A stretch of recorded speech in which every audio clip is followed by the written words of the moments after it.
Welcome back to my grammar guidance channel.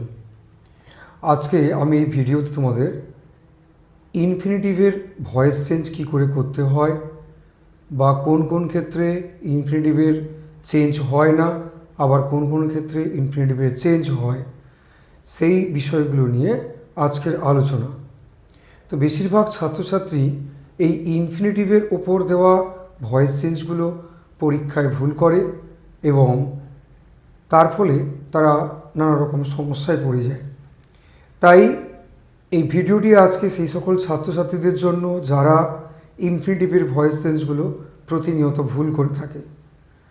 তো শুরু করা যাক আজকের topic, voice change on infinitive বা প্যাসিভ অফ ইনফিনিটিভস। দেখো, প্রথমে একটা বিষয় লিখেছি, transitive verb plus object plus infinitive. যদি কোনো সেন্টেন্সে এই রকম সিকোয়েন্সে একটা বিষয়গুলো ওয়ার্ডগুলো বসে থাকে, তখন আমরা ভয়েস চেঞ্জ করব কিভাবে।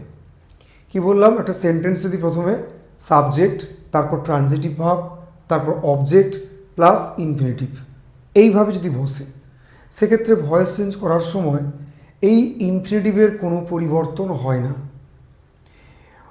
এই রকম ইনফিনিটিভের কোনো পরিবর্তন হয় না। দেখো, একটা উদাহরণ দিয়ে দেখিয়েছি, the general order the soldiers to move. Voice change দেখো নর্মাল যেরকম আমরা সিম্পল পাস্ট টেন্সের ভয়েস চেঞ্জ করি সেইভাবেই করেছি।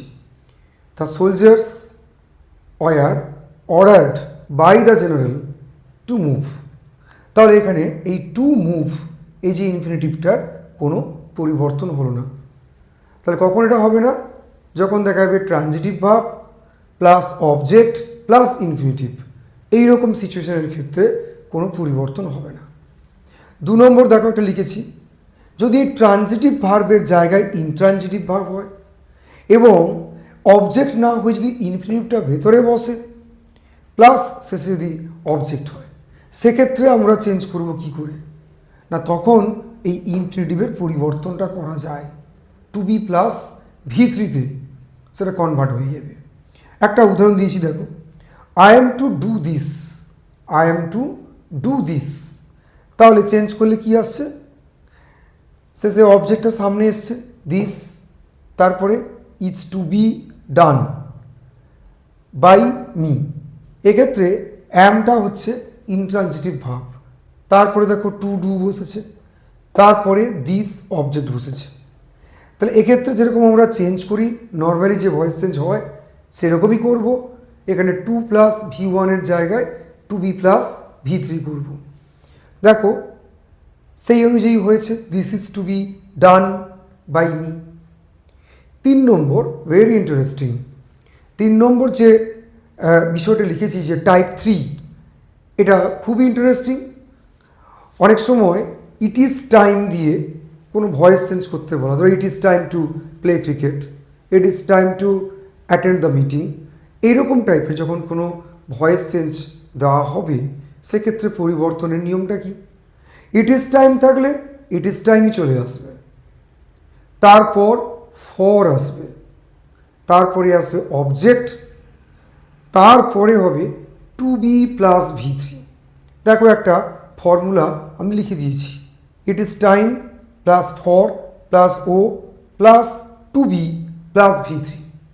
একটা উদাহরণ দিয়েছি দেখো, it is time to play cricket.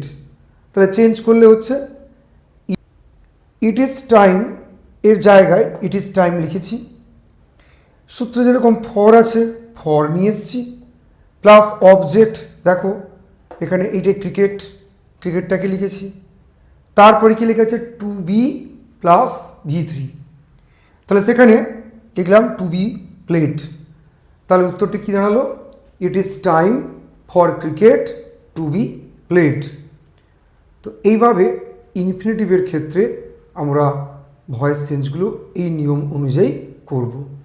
এছাড়াও আরও ইনফিনিটিভের ক্ষেত্রে কিছু ভ্যারিয়েশান আছে, ভ্যারাইটিস রয়েছে, সেই বিভিন্ন ধরনের ইনফিনিটিভের প্যাসিভ ভয়েসগুলো নিয়ে আমরা পরবর্তী ভিডিওতে আলোচনা করব।